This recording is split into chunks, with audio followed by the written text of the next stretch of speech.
I'm Deborah Baran. I am going to discuss about the concept of design in qualitative research. So, this chapter contains the discussion of the introductory chapter. It's about to understand the as research design is in qualitative and the concept of qualitative research design are outlined in 4 chapters. First, the concept of reflective design is presented in some detail. The author discusses advantage and problems with taking various versions of reflective activity.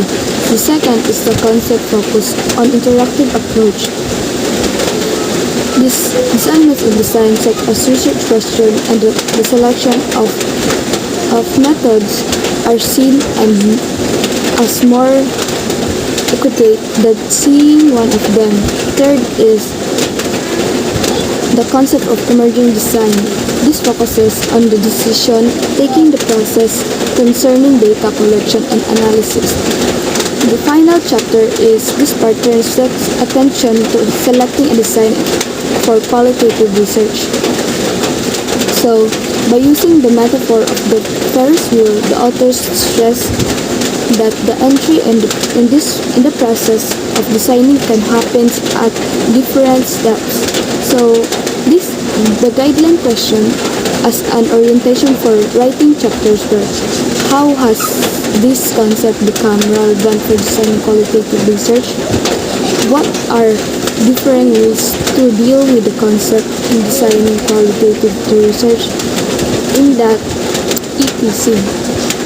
Daghang pag-question or guideline question, but madiscuss na tanan sa akong members, which is sa akong uban members, madiscuss na tanan and it will answer all your questions. If na-discuss na, ang chapter 1 should help us to answer question for designing a study and its method. And also, in answering questions like what is the impact of the concept on producing qualitative data coming from conceptual matters like theory, research ethics, or the selection of materials linked to it, like that. In answering questions like that ones just mentioned, the chapters in this part are meant to contribute to outlining the specific approach to designing qualitative research. So i-discuss pa o further para mas maintindihan nato ang designing research. So, let's move on to part 2. Interactive approach to qualitative research design refers to a method where the researcher actively engage with the participants and the research context throughout the study, allowing for flexibility in data collection and analysis, where the research design adapt and evolves based on emerging insight and interaction with the subject matter rather than strictly following a predefined structure. Essentially, the researcher is constantly interacting with the data and participants to define their understanding of the phenomenon under study. For example, imagine you're exploring a new city. Instead of just following a map, you wandered around talking to people, trying new things, and letting your curiosity guide you. So, for example, naga-explore ka sa mga bagong city. Instead nga nagapalo ka sa map, then you wandered around talking to people, trying new things, and letting your curiosity guide you. That's what an interactive approach to research. Interactive approach to qualitative research design. An interactive approach to qualitative research design refers to a method where the research actively engages with participants throughout the research process, allowing for dynamics, feedback, and adjustment. to the study design based on emerging insight, rather than following a strictly linear path. Essentially, it's a collaborative approach where the research and participants interact to build a deeper understanding of the topic at hand. An interactive approach means having a conversation or a back and forth exchange with something. Imagine you're playing a game with a friend. You take turns asking questions and giving answer. That's interactive. In computers, it means you can talk to a program and it responds in a way that feels like a conversation. You might ask a question and the program gives you an answer, then you ask another question and it gives you another answer. So let's proceed. Design components and relationship. In research, design components refers to the individual elements that make up a research design, such as the research question, variables, sampling methods, data collection techniques, and data analysis procedures. Well, relationship in this context describe how these components interact and connect with each other to form a coherent structure for investigating the research topic, allowing the research to effectively examine the relationship between different variables within the study. So, for example, imagine you're trying to understand why people like certain type of music. You might look at different design components like the music, rhythm, melody, lyrics, and even the way it recorded and presented. The relationship approach in research is like figuring out how these components interact. Are people drawn to the fast rhythm? Do they connect with the lyrics? Does the way the music is produced make it more applying? Contextual influence on a research design. Design contextual influence in research refers to how the surrounding environment, social factors, and situation details the context impact the design of research study, essentially meaning that the research methods and data collection strategies must be tailored to the specific context in which the study is being conducted to accurately capture relevant information. So, for example, contextual influence means that the way people use their phones depends on where they are and what's happening around them. Goals. A research goals, also known as a research objective, is the purpose of a study or test. It's a sentence or questions that summarize what you want to understand better through research. So they have focus, impact, and tracking. So focus is clear goals, provide direction and focus for your research. And impact, clear goals ensure that every effort contributes to measure meaningful findings. Ang tracking is clear goals to help you stay on track throughout your research process. Conceptual framework. Conceptual framework in research is a visual or written tool that show how ideas relate to one another and to the research study. It used to guide research, define the problem, and analyze data. Purpose clarify the research problem and purpose. Refine research question, guide data collection and analysis, and provide a coherent perspective for the research and readers. A conceptual framework is like a blueprint for your research. It lays out the key concept you'll be studying, how they relate to each other, and what you hope to learn. To discuss about the qualitative research, a Ferris wheel of approach. Entering a conversation midstream can be awkward, especially pag abot na siya sa offering practical guidance for what to do next. Yet, that is what being asked of this chapter on choosing a research design. Kanina chapter itself kay nagahatag ni siya kuan something about sa imong work na useful himuon bago ka mo kuan sa mga steps of choosing.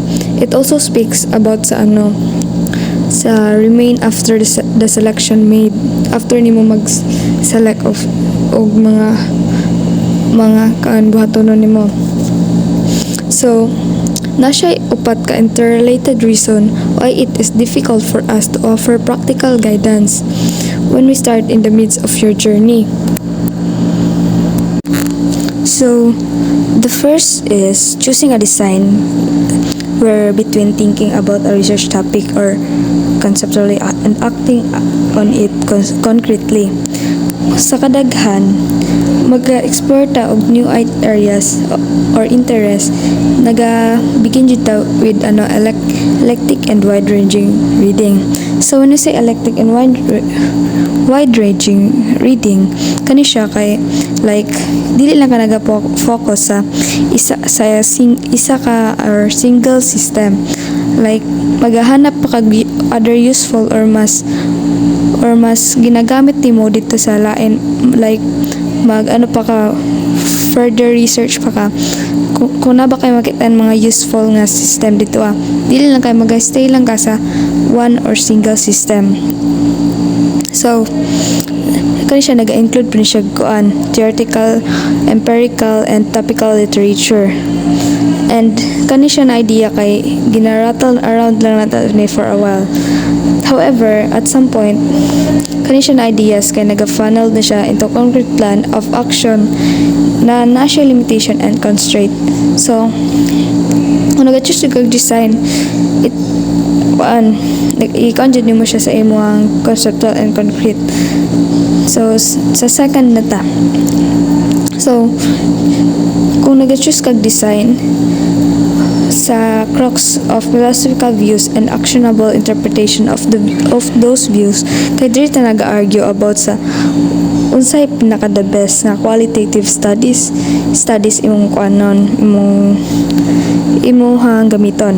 Like dapat there is an alignment between sa atong researchers epistemological worldviews and the way nga ato ang actionable steps are assembled and executed.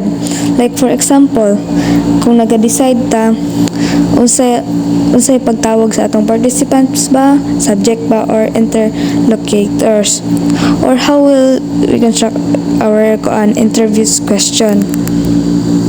Saan na to siya pag-interpret sa mga evidence, or saan na to pag-conclude o disseminated ato ang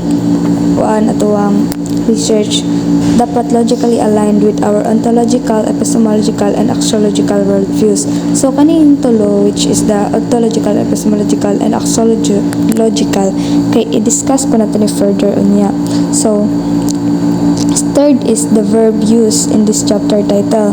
When choosing verb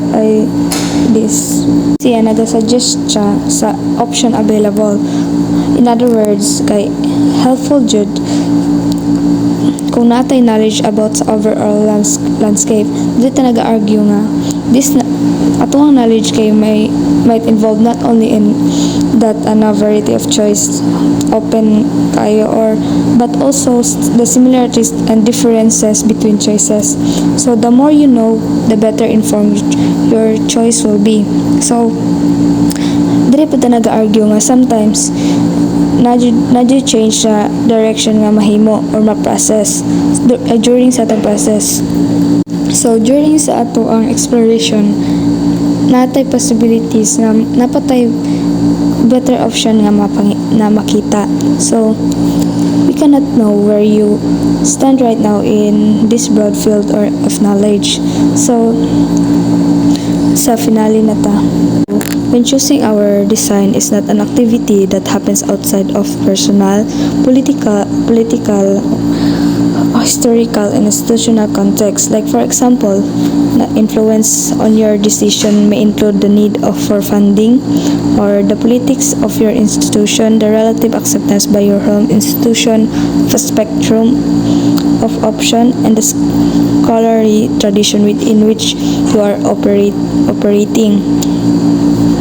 So kani siya kay actors in your research network such as colleagues, mentors, journal editors, and dissertation committees may be on your mind as you select. Nana siya sa tong mind na ginapili. Like, you may want to do your own reflexive analysis of your environment, like assessing na kung asa karon situated sa power hierarchies o unsa ta ka flexible sa or how many degree of freedom na naata which is operate or how comfortable ta sa atong professional risk regards sa atong choice. So kaya to illustrate the diversity of ways in which the choosing process kaya nag-start dito sa practice. Kaya dito mo na to ma-form ato ang knowledge, dito na to makuha tanan within sa practice as well sa complexity associated na with different starting points. So let's start with the Ferris wheel model. So this research proposed a Ferris wheel model for choosing a research design. So the model emphasized the multi-steps cyclical nature of the process, starting from various points like different Ferris wheel cars. Nag-represent siya of diverse starting points and incorporating ontological, epistemological, axiological, methodological, and theoretical consideration. So, ang author dire kay na-stress that no single starting point is superior and a complete cycle is needed before a final decision. So, dapat makomplete ang cycle nga kailangan before ang final na decision na himuon sa superior. So, they define key terms like ontology, nature of reality, epistemology, theory of knowledge, methodology, overall research approach, and methods, specific techniques. So, mao siya ang mga key terms sa mga ako na mention, and it highlights the interconnectedness of these concepts and ang influence sila sa research design choices. So, ang authors ka nag-provide siya example na nag-illustrate kung how different ontological and epistemological stances. Like for example, positivism versus social constructionism. Nag-shape ni siya methodological approach. In search, it's this holistic ni siya na iterative model for research design selection. So, mao to ang Ferris wheel model.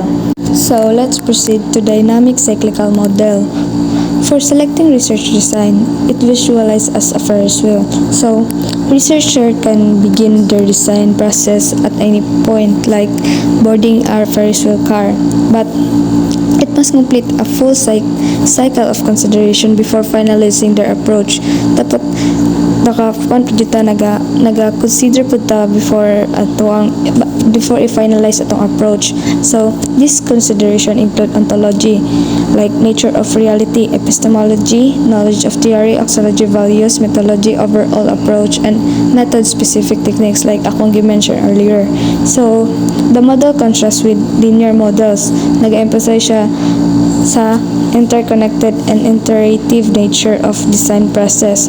So, it also highlight nga ang author's part kay nag-highlight siya dire kung unsa ka importante ang relationally na nag-drawing on indigenous perspective to underscore the interconnectedness of research elements.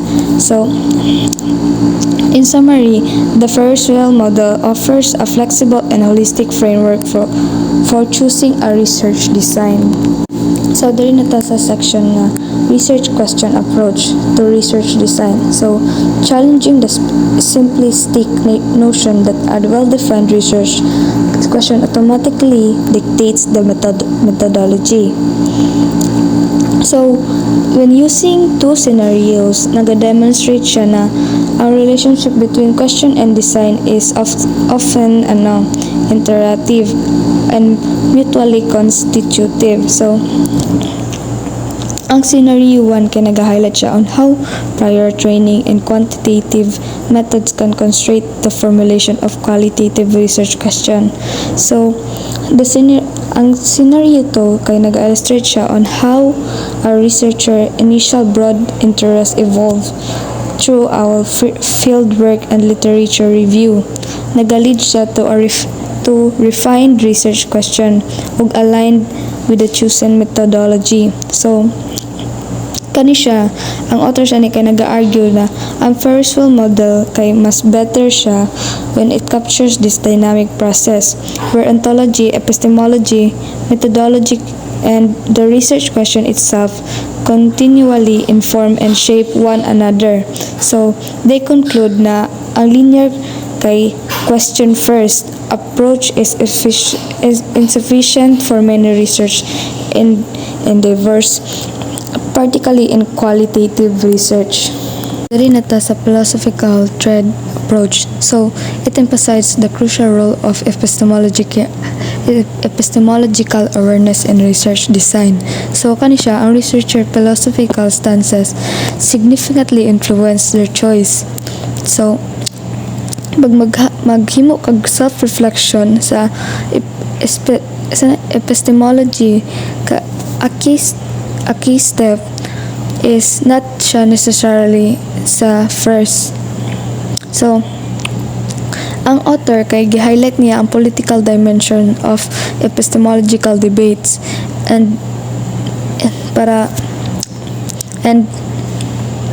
ma-challenge, para ma-face sa researchers ang challenge na ang perspective is differ from dominant objectivist views. So, dari na offer nila ang alternative approach for those who find direct engagement with philosophy difficult. So, gi-analyze nila ang source of discomfort within their two own research question to uncover underlying epistemological assumptions. So, ultimately, ang authors kay gi-encourage sila ang all researchers para ma-engage sa ilang fundamental philosophical debates para ma-inform nato ang research design process. Let's proceed to methodological comparison approach. So, it uses comparative analysis of different qualitative methodologies, like for example, ethnography, grounded theory, phenomenology. So, as a starting point for research design, it's helpful for novice. So, kanin approach is insufficient on its own. So that's why the authors recommended supplement methodological comparison with 3 additional steps. So, ang 3 additional steps is, number 1 is in-depth reading on chosen methodology. So, kaya siya nag-explore siya sa history, nonsense, and internal debates. So, next one is studying research exemplars by experienced practitioners of methodology. So, while nag-study ka, nakakuan po ka, naga-experience po ka sa imong mga practice dito. So, 3 is identifying one's epistemological orientation within that chosen methodology. Like for example, positivist or constructivist grounded theory. So, kani siya kay naga-expand siya sa approach to ensure a more comprehensive and coherent research design. So, mao to siya ang methodological comparison approach. So the next one is methodologies exploration of approach. So kung siya, it encourage a broader exploration of qualitative methodologies. So beyond this limited selection often found in a basic comparative text. Kani siya na approach kay nag-recognize siya of vast array of methodologies available. Naga-include siya like those arts-based research, historical analysis, participatory action research, and narrative approach, which is not commonly covered sa introductory text. So, ang kani siya na approach kay ang author din nag-emphasize siya og exploration na should eventually lead to a focused decision on a specific methodology na nag-align sa ato ang researcher philosophical and methodological framework. So, dire gi-suggest nila nga ang kanina exploration kay makandak na siya within the context of Ferris wheel model, and it ensured na ang chosen methodology is compatible kung ang researcher is kay naay overall research plan with the researcher's overall research plan. So mga siya methodologies exploration approach. So the method approach na ta. So kani siya is commonly entry point for novice researcher. Mano siya ang mga common entry point sa ato ang mga researcher, but also the most hazardous due to its limited scopes. Dahil siya kay nag-focus lang siya sa single concrete steps in the research process, such as choosing a research location, population, topic, or data collection method. Like for example, interviews or focus group, ganon.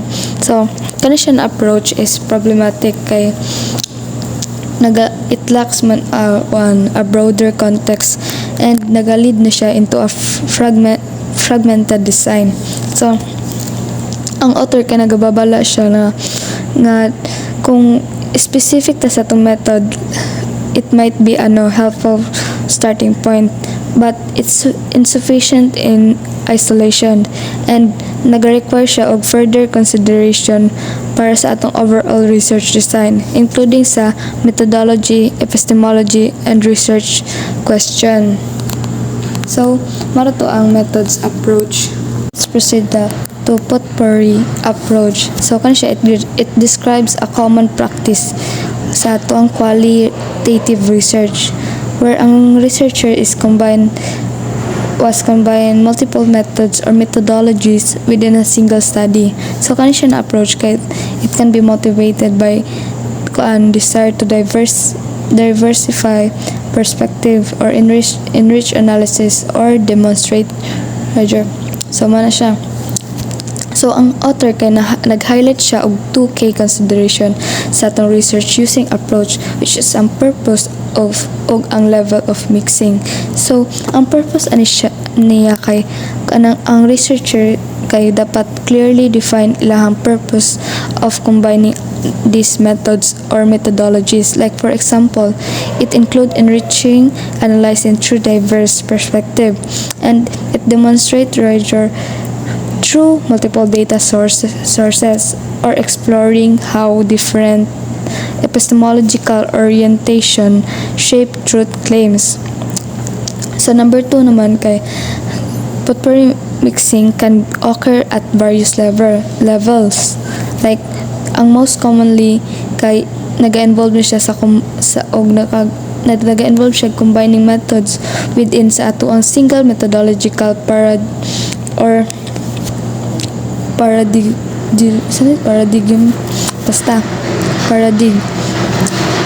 Like for example, nagayus og interviews and observations sa ato ang ethnographic study.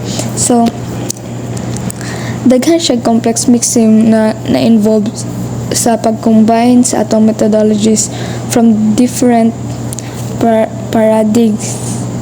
So, like for example, blending phenomenology and grounded theory. So, ang authors kay nag-acknowledge siya controversies surrounding sa ato ang cross-paradigm mixing. So, with some researcher advocating for methodological purity and others emphasizing sa flexibility and necessity sa blending approach. So, ang ginaingon rin sa authors kay it emphasized and regardless of motivation of using potpourri approach. So, ang researchers dapat carefully yun nila gina-consider ang purpose ang purpose og ang level of mixing para ma-ensure na to ang cohesive and rigorous research design. Dari na to sa last, which is the mixed method or multi-methods approach. So, kan siya nag-address siya long-standing debate between sa quantity and qualitative research. So, by exploring the integration of both approach within a single study, Kanisian approach kay often arise from disciplines where sa quantity methods dominate and researchers seek to incorporate qualitative methods na ma-enrich ato ang understanding. So, while ang practice of combining quantity and quality data has exist na siya for a long time, it wasn't until the late 1980s na ang mixed methods research kay na-emerge siya as a distinct methodology sa own philosophical underpinnings and operational procedures. So, ang authors kay nag-highlight siya daghan nga key para sa consideration for researcher employing of approach like number 1 is philosophical compatibility. So ang philosophical compatibility kay ang mixing quantitative and quality methods kay nag-raise siya question about sa compatibility ba of their underlying philosophical orientation.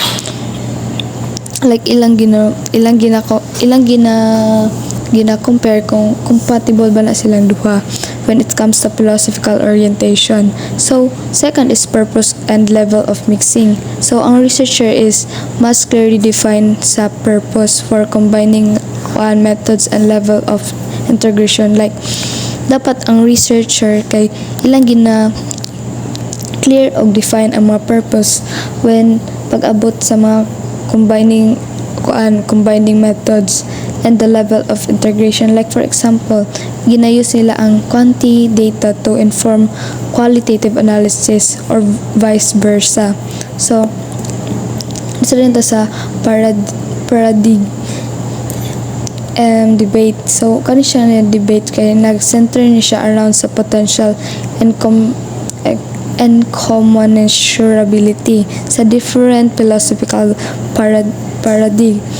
So, while some nag-argue sila nga ang mixed method sa research is problematic due sa differences, and others nga nag-advocate po sila for a more pragmatic and pluralistic approach na ilang gina-prioritize ang research question over sa methodological purity. Last is potential biases. So, ang authors kay naghatag siya cautionary against sa potential for privileging certain epistemological orientation o sa methodologies over others. It potential marginalizing alternative ways of knowing. So, ang author gina-encourage niya ang researcher para ma-engage sa Ferris-Wheel model para ma-consider o ma-broader ang implication sa methodological choices. So, particularly when working within a mixed method framework. So, maura to.